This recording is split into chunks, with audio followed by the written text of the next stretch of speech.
Vous êtes bien dans la grande édition de TV7, nous sommes le mercredi 17 septembre, c'est l'heure de votre journal, voici les titres. Les syndicats peaufinent les derniers réglages avant la grande mobilisation de demain. Partout dans le pays, plus de 600 000 personnes seront dans les rues pour contester les mesures d'austérité. En Gironde, l'appel à la grève s'annonce bien plus suivi que le mouvement Bloquons tout de mercredi dernier. Une nouvelle ligne de bus, 2 lignes de tram supplémentaires et davantage de pistes cyclables. Bordeaux Métropole renforce son offre de transport. Sa présidente Christine Bost donnait ce matin sa conférence de presse de rentrée et elle a présenté les nouveautés qui vont bientôt simplifier vos déplacements. On fera le point avec Océane Archambault. Et puis elle perpétue une tradition emblématique de nos territoires. À Gironde-sur-Drô, l'entreprise Storm Pruvot est l'une des dernières à fabriquer les célèbres carreaux de Gironde. Un savoir-faire artisanal qui a bien failli disparaître. L'entreprise familiale a été sauvée grâce à l'aide de la Chambre des métiers et de l'artisanat.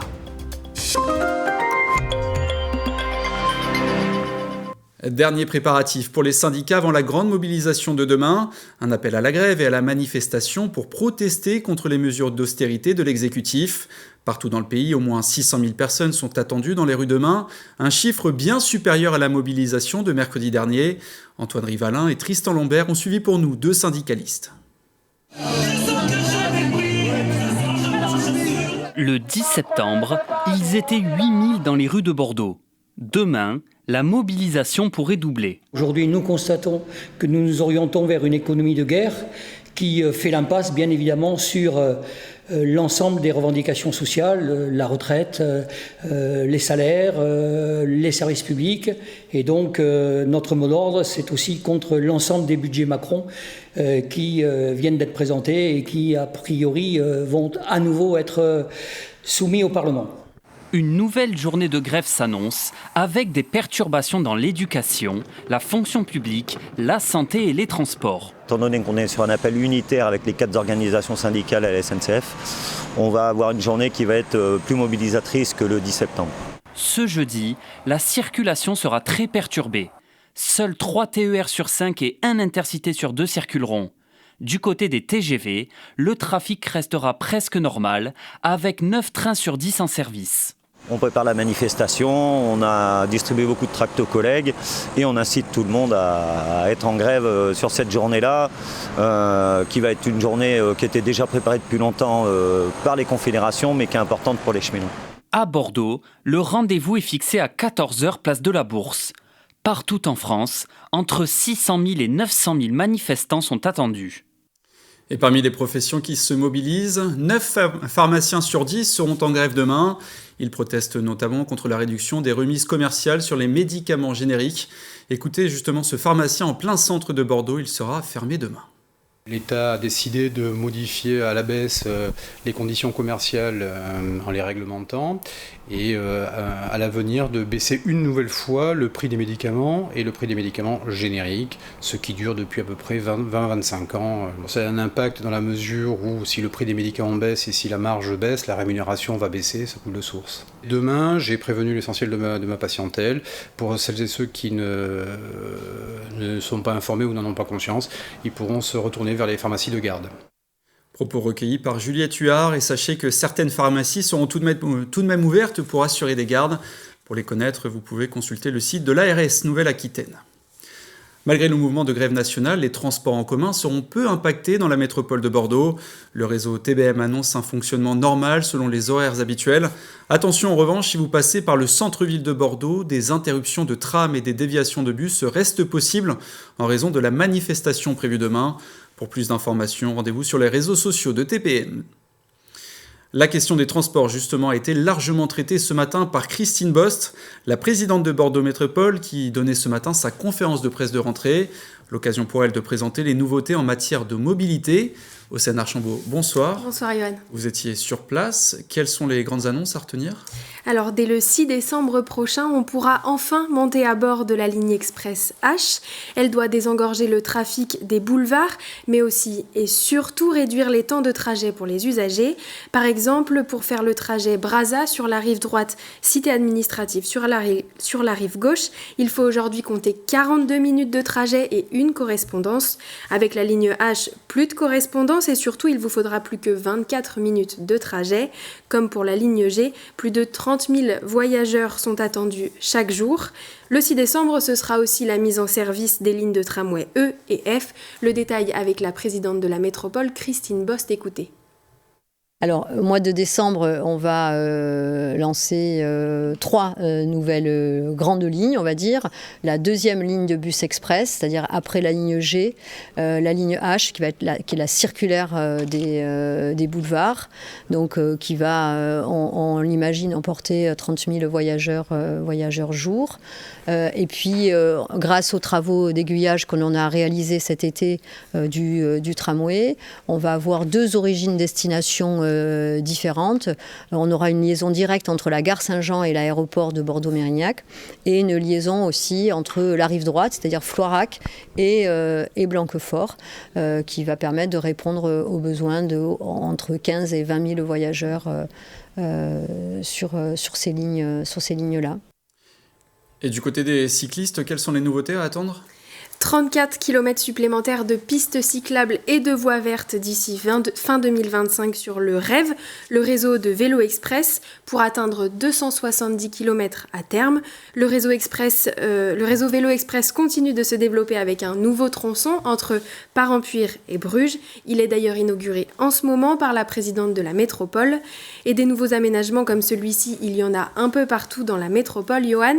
Et visiblement, ça plaît, selon les derniers chiffres du baromètre des mobilités de Bordeaux Métropole.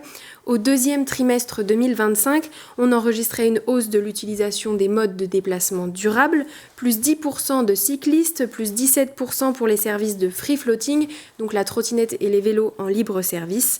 En parallèle, on note aussi une hausse de l'utilisation des bornes de recharge de véhicules électriques, plus 58%, plus 3% aussi de fréquentation dans les transports en commun. Et pour les embouteillages, les chiffres restent relativement stables. Merci beaucoup Océane pour ces précisions. Direction maintenant Gironde-sur-Drô pour vous raconter une belle histoire, celle de l'entreprise Storm Pruvot, l'une des dernières du département à fabriquer un morceau de notre patrimoine, les célèbres carreaux de Gironde. L'entreprise familiale a failli disparaître, étranglée notamment par la hausse du prix du gaz, et elle a finalement été sauvée par la Chambre des métiers et de l'artisanat, récit d'Antoine Rivalin. C'est un geste d'époque qui allie force et précision pour faire d'un morceau d'argile un véritable carreau girondin. Ici, vers 1950-1960, il y avait à peu près 100 fabriques dans la vallée du Drô. Et aujourd'hui, il y a toujours de la terre, mais on est beaucoup moins puisqu'on se retrouve pratiquement tout seul. Presque seul, pour perpétuer un savoir-faire vieux de 3 siècles. L'entreprise a connu des difficultés l'année dernière, avec l'augmentation du prix du gaz. On a voulu augmenter les carreaux pour pallier à tout ça. Ça a freiné tous les devis qu'on avait créés. Pas d'autre choix que d'appeler à l'aide. La CMA est tombée à point nommé, en apportant son soutien pour financer un nouveau four à gaz, moins énergivore. On a réussi à avoir une subvention du conseil régional à hauteur de 50 000 €. Et on a aussi travaillé sur des aides de fonds leaders, des aides européennes, en partenariat avec la collectivité, où on a eu 70 000 €. Un geste qui a touché Jean-Marie en plein cœur. Vous n'avez pas du tout envie que ça s'arrête ? Non. À l'avenir, c'est son fils qui continuera d'écrire l'histoire d'une entreprise qui va tout faire pour ne pas perdre son savoir. Le contexte économique ainsi que l'incertitude politique favorisent les défaillances d'entreprises. À l'échelle nationale, il devrait y en avoir plus de 65 000 cette année. À ce sujet, la Banque de France Nouvelle-Aquitaine, en partenariat avec la CCI, a dévoilé ce matin ses prévisions économiques pour le second semestre et elles sont moins optimistes qu'en début d'année. Emma Sicli, bonsoir. Bonsoir Yoann. D'abord Emma, comment l'activité économique se porte dans notre région ? Eh bien, pas au top. Je vous avoue, Yoann, la dégradation de l'activité économique observée en 2024 se poursuit en 2025. Différentes crises économiques, politiques ont pesé sur les entreprises néo-aquitaines. Un tiers des entreprises déclarent que leurs activités ont fortement été impactées à cause de ce contexte et ça se ressent dans les chiffres d'affaires qui sont globalement à la baisse pour toutes les entreprises, même si on voit une prévision un petit peu en hausse pour la fin de l'année. Dans ce contexte d'incertitude politique actuelle, les dirigeants sont inquiets. 22% se disent confiants en l'avenir de l'économie française seulement. Et parallèlement, 7 dirigeants sur 10 ont confiance en leur entreprise. Si on prend un petit peu de recul, pourtant, il y a 2 piliers qui stabilisent à peu près notre économie en France. Tout d'abord, l'inflation est maîtrisée en zone euro et elle s'inscrit durablement sous le seuil des 2%. Et en France, nous avons l'inflation la plus faible de la zone euro. Deuxième chose, nous ne sommes pas dans un contexte de récession. Selon la Banque de France, la croissance reste positive en 2025. Et dans le détail, quels sont les secteurs les plus impactés par ce contexte économique ? Alors, pas de grande surprise, encore une fois, sur les secteurs les plus en difficulté. Tout d'abord, le commerce qui connaît une forte baisse de son chiffre d'affaires en 2025. Ensuite, on a toujours la restauration, l'hôtellerie et aussi le secteur viticulteur. Nous avons interrogé la directrice régionale de la Banque de France sur ces secteurs en difficulté qui ne sont pas favorisés par le contexte géopolitique. On l'écoute. Ça ne les favorise pas, mais ça les oblige aussi à se réinventer, parce qu'à partir du moment où il y a surproduction, changement de mode de consommation, difficulté pour exporter, il faut arriver à trouver des nouveaux produits, peut-être à produire moins, à trouver de nouveaux débouchés. Donc de toute façon, je crois que c'est le propre du chef d'entreprise de se réinventer en permanence. Et pour ce qui est des autres secteurs au niveau de l'industrie, la projection du chiffre d'affaires va être encore une fois revue à la baisse. Vous le voyez à l'écran, il devait augmenter de 2,6%. Au final, il baissera de 1,7%. Principal responsable, le ralentissement de l'économie mondiale, les tensions commerciales dont les barrières à l'export.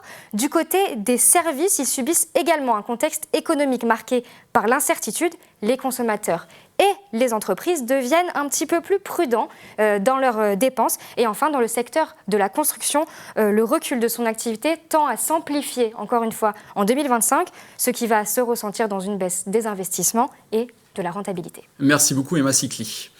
On passe au sport à présent. Grosse déception pour Marie-Julie Bonin aux mondiaux d'athlétisme à Tokyo. En finale du saut à la perche, la Bordelaise rêvait de podium après son titre de championne du monde en salle l'hiver dernier. Elle a passé une barre à 4,65 m avant d'échouer à 3 reprises à 4,75 m. Elle termine finalement 8e de ces championnats du monde. Et puis on termine avec ces images historiques. Pour la première fois, un lynx a été filmé dans les Pyrénées catalanes, à quelques kilomètres de la frontière française. Des images captées par une caméra automatique appartenant à une association de défense de l'environnement. L'animal est un lynx ibérique, une espèce qui ne compte plus que 600 représentants dans la péninsule ibérique, contre 100 000 au début du siècle dernier. C'était le journal de la rédaction de TV7, l'essentiel de l'actualité locale. Tout de suite, on s'intéresse à la une de votre journal Sud-Ouest de demain.